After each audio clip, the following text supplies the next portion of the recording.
Hey guys, it's Sarah here. Today we're just painting this little wee daily painting here of the dancer. You'll have to excuse me today, I'm not very well. This is about the fourth time that I have redone this, the audio for this. First couple I coughed and spluttered all the way through, knocked over the microphone, caused an awful mess, and then the next time I did it, somehow the microphone had changed to the default microphone from the camera rather than my snowball mic, and the audio was more tragic than me coughing all the way through it, so it's about the fourth time I've had to redo it. Anyway, so welcome to my little daily painting channel. For those of you that don't know, I'm back painting after a very long time away and just sort of slowly trying to get back into into the run of like painting and things. It's been an interesting sort of year of trying to get back into I guess my artwork, and for those who perhaps might not be artists and don't know what daily paintings are, they are basically getting as much paint down on the canvas in that sort of 30 to 60 minute time period as you can. So it's not about making things perfect, it's about running with an idea and just getting it done, getting it down on the paper, and I guess getting some skills back up, and just very quickly making some decisions, putting things down, seeing what works and what doesn't work, and just running straight with it, and then just trying to get something that is complete, whether or not it is perfect or not. And I can be a little bit funny about making things perfect or not finishing things if I don't think they're going to be perfect. So it's a good thing for me. Now what I'm doing here for this little wee painting is I've just done a quick background of lots of titanium white and mixed with a little bit of magenta and a little bit of black, just to desaturate that down just a smidgen.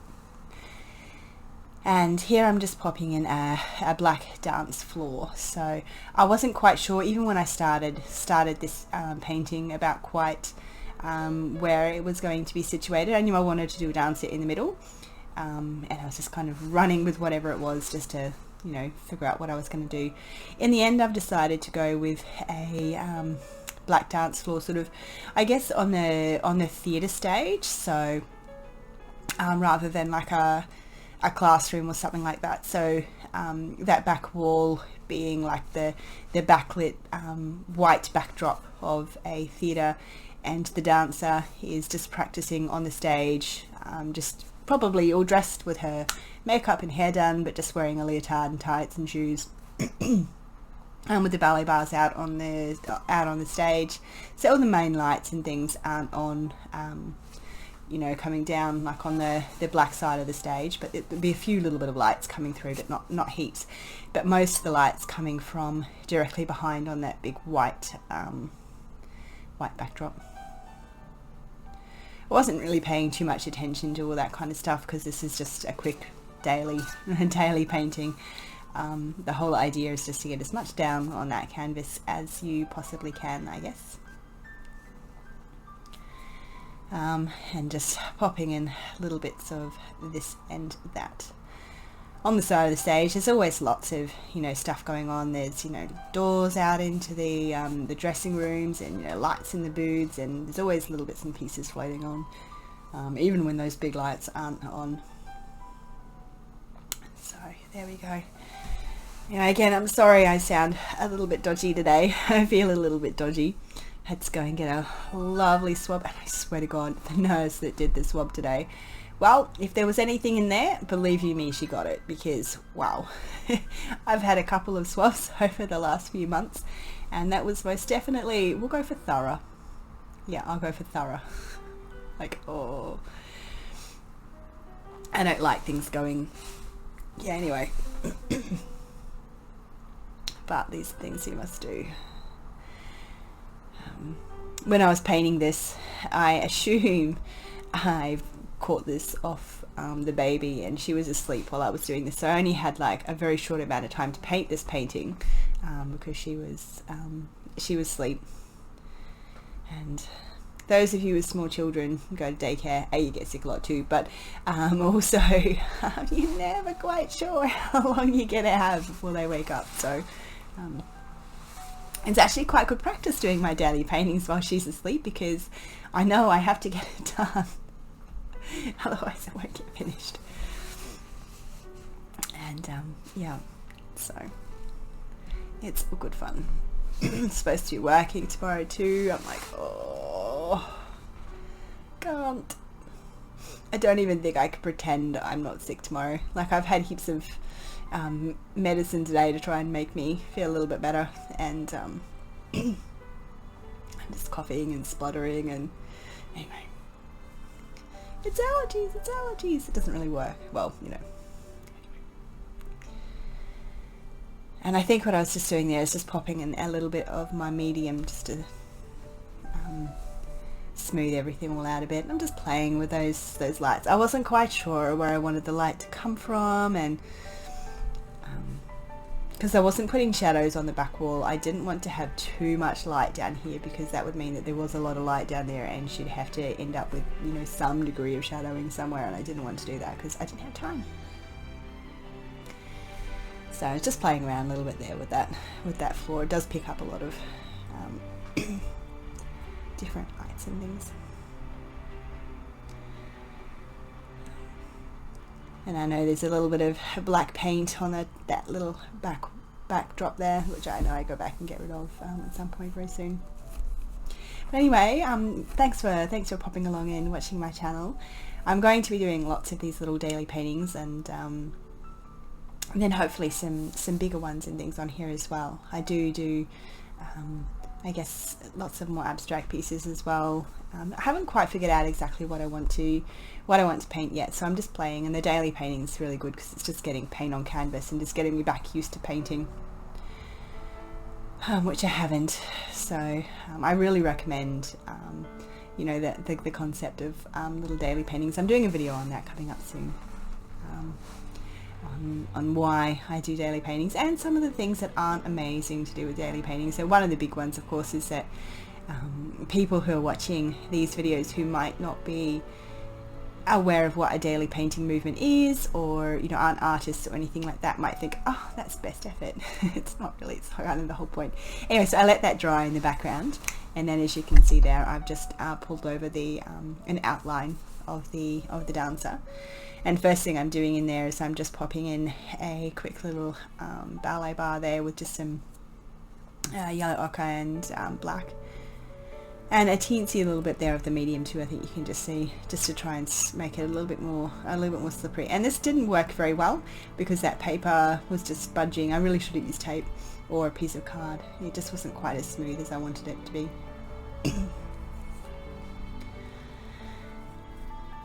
But no, for next time, don't use the paper. I must have just been being a bit lazy. But that's okay.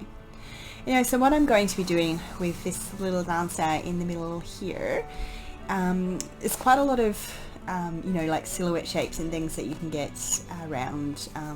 This one I actually got from Creative Fabrica, which is an amazing website. So it's once you pay the license, you can use it for you know, for profit things as well. So I'm allowed to use the image. I have a subscription to their site. It's an affiliate one as well, so I do get a little bit of a kickback if any of you guys like join up from there. But this site is amazing. I don't recommend things that I don't actually use, and I use this site like every day. So if you want an amazing site for graphics where you can use them for print on demand as well, there's print on demand licenses, whereas some of the big ones like Creative Market, you actually can't use them for print on demand, and it's in the terms and conditions, and a lot of people don't necessarily know that. You can get a lot of the same artwork from Creative Market over on Creative Fabrica with the better license. Not all of it. I think Creative Market still has some of the more high quality ones. I mean, Creative Fabrica is amazing, don't get me wrong, but I think Creative Market has a little bit more. But it's still amazing. I really recommend it. Definitely should go and check it out. You can buy individual stuff over there too. So what I'm doing here is I'm just blocking in this silhouette shape that I got from Creative Fabrica, and I've just started off using a very it's a dark grey, so black, a little bit of white mixed in, And I really like doing like tonal studies. I've always liked, oh yeah, it's just me having a bit of a think about which order I'm going to do it in. Is she before in front of the bar? Is she behind the bar? I wasn't quite sure which way around she was going to be.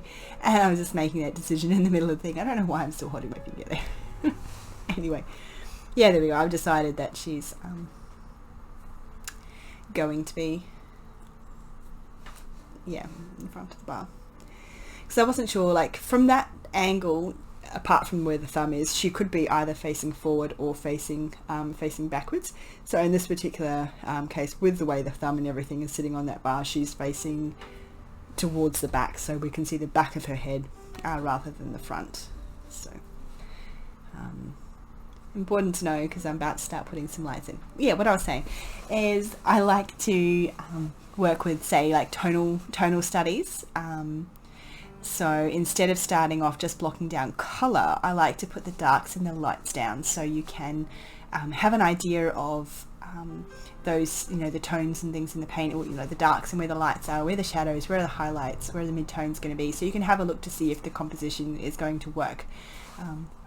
And that's quite important. Sometimes, I mean, I do it all the time too, but particularly if you're new and you're just working with color, so many times you just put down, you know, the color as the change in the piece, but it's the same tone, and it just, or the same, you know, same brightness. It just doesn't work. You need to have like the darks and the lights, you know, the saturation, all sorts of stuff, all to be, you know, sort of, you know, visually interesting. And I find doing a tonal study really helps. And with these, what I like doing with these sort of more shadow pieces is, rather than just blocking it in dead, you know, straight black, once you've got the outline in, you can start putting in little bits of lights, just slowly bringing it to a slightly more rounded state. You know, so when you're looking at a shadow form that's, you know, in the distance, you don't always see just black. Sometimes you can see just the hint of where those things are, like where the tree line might be. You can say, oh, is that a building in the background there rather than trees? Just because it just looks ever so slightly different. And you don't really see color necessarily, but you do see that sort of change in a slightly darker color, slightly lighter color sort of thing coming through, and I really like that. So folks, oh, I've got this here. This is an older piece, back from when I was doing oils. So it was just a quick study where I was popping in some tones just to see roughly where, you know, like where the forms and things would lie. Obviously it's not finished, it's just a tonal study anyway. So stuff like that. Rather than going straight in with all the colour, we start off with sort of I guess an outline. It's just like a, you know, kitty sketch, I guess, of those things. And I find that really helpful, even in these. I don't do that with my like landscapes and things like that, but yeah, sometimes if I'm not quite sure what I'm doing, I find that can be really helpful.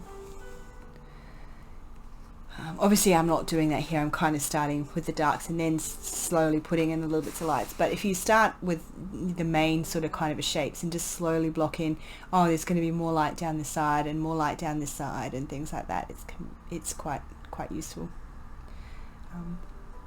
And just to get those in. So I'm just simply using a just black and white here.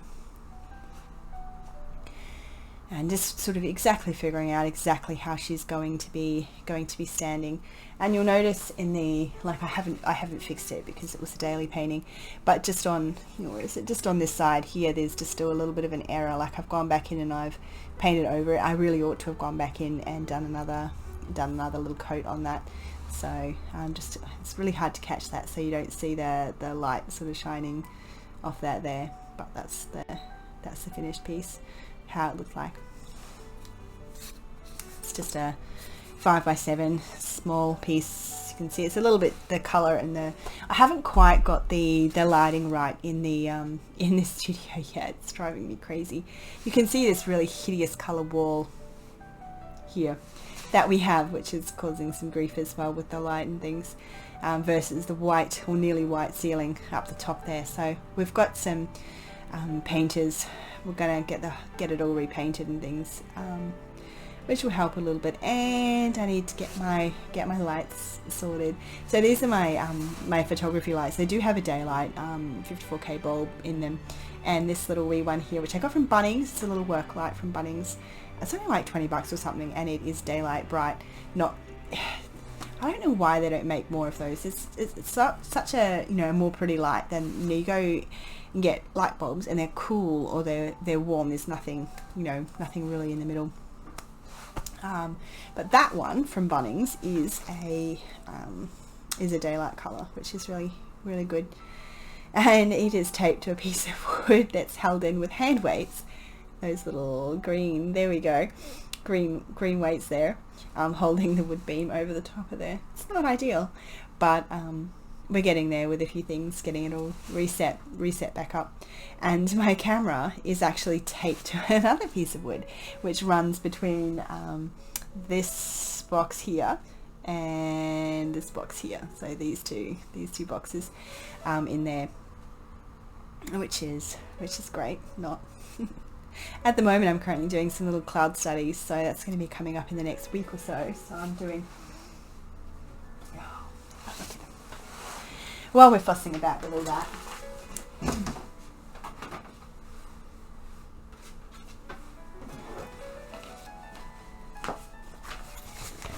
so I'm just fussing about just doing some little wee cloud studies, which these are quite cute. I like skies. I like doing skies. Because once you get a sky in a painting, you know, it can take up maybe, you know, like 70% of the painting. And they're not really that difficult. So I'm just practicing those because they look really good. I like doing skies. Both, you know, like the really, really, really, really bright ones. Yeah, you can see it in the background there. So I've got this one here. Again, this is just one of those little silhouette pieces. This is the next one, I think the next video that's going to come up in here. And you can see in here that there's the, you know, really bright sky. And down in here, like it's technically would have been like a straight silhouette skyline. But the foreground just has those little bits of lights and things in it. You can just sort of see areas of the city that might not be buildings, so there might be more paths or something like that, versus where the buildings and things are. So I can never get these things on the camera that, you know, in the right direction. But that's a oh my gosh, I painted it up the right way. Do you know the number of paintings I've got where I've done this the wrong way around, and like the top is actually up here? I reckon it's probably close to 80% of my paintings are around the wrong way. Let's have a look, actually. I don't think any of these are landscape. Yeah, that one's upside down. Yeah, upside down, of course. Oh, that one's around the right way though. That's unusual. So that one is actually around the right way. I don't know why. I have a note at the back of my desk to check which way around these are before I paint on them. I don't manage it very often. As I guess the daily paintings, I just yank one out of the packet, whack it down on the desk, and I'm like, yeah, let's get started, get the painting. Yeah, anyway, we don't quite get that. So, anyway, what's your favourite, like, I guess, thing about, like, daily paintings? I love daily paintings at the moment. That's just my thing for the moment. I am doing some bigger pieces and things floating around in here and over there, but, for the moment, because with kids floating around, it's really hard to do really big pieces. And although now I've got this whole back room, it's still a back bedroom. It's not a studio with huge walls, and I'm still struggling a little bit with the space. It's not big enough. Sorry.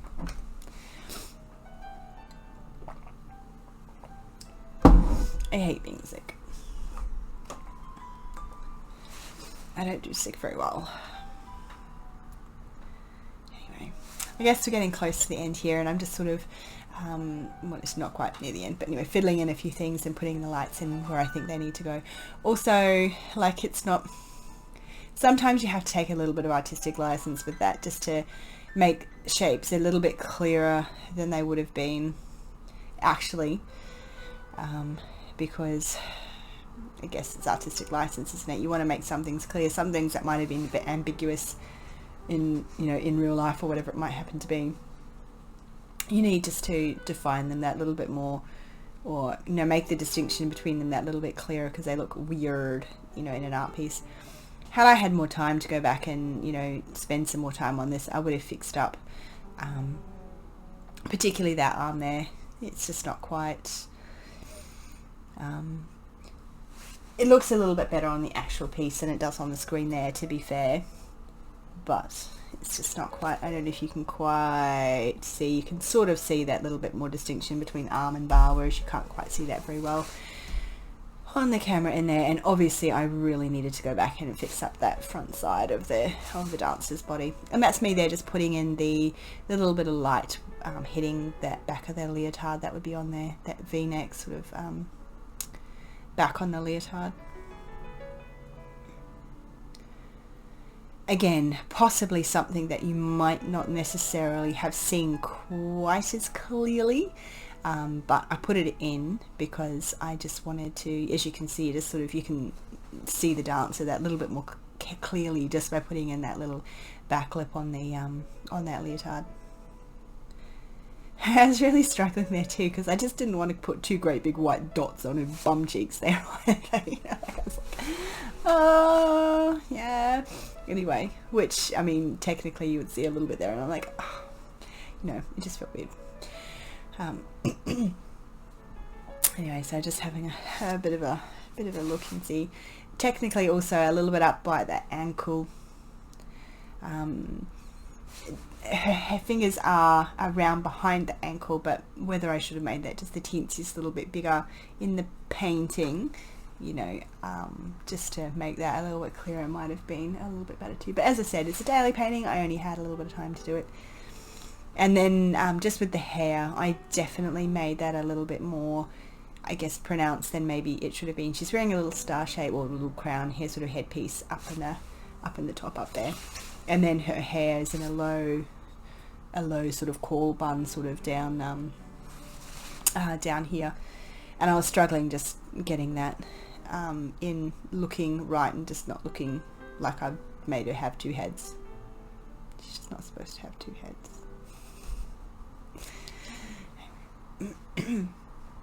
And then just making that distinction between her arm that's over the top of, you know, holding over the top of her leg as well. I just needed to try and put that in. Needed a little bit more fiddling around in there, but yeah. So I decided to make her leg darker, and then the arm that little bit lighter.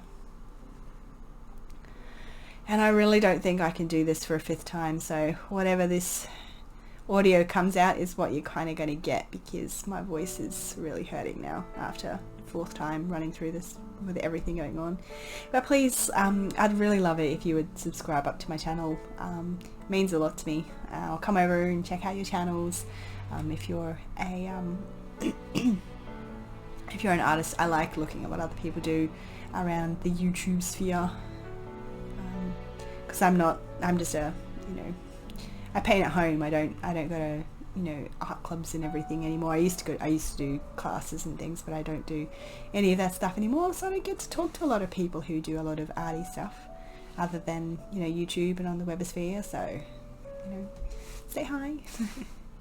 And I guess that's near the end there, and we'll come back next video. I think is either going to be this one or some sky studies or something along that line. So anyway, thank you very much for watching, and we'll see you in the next video. See you later.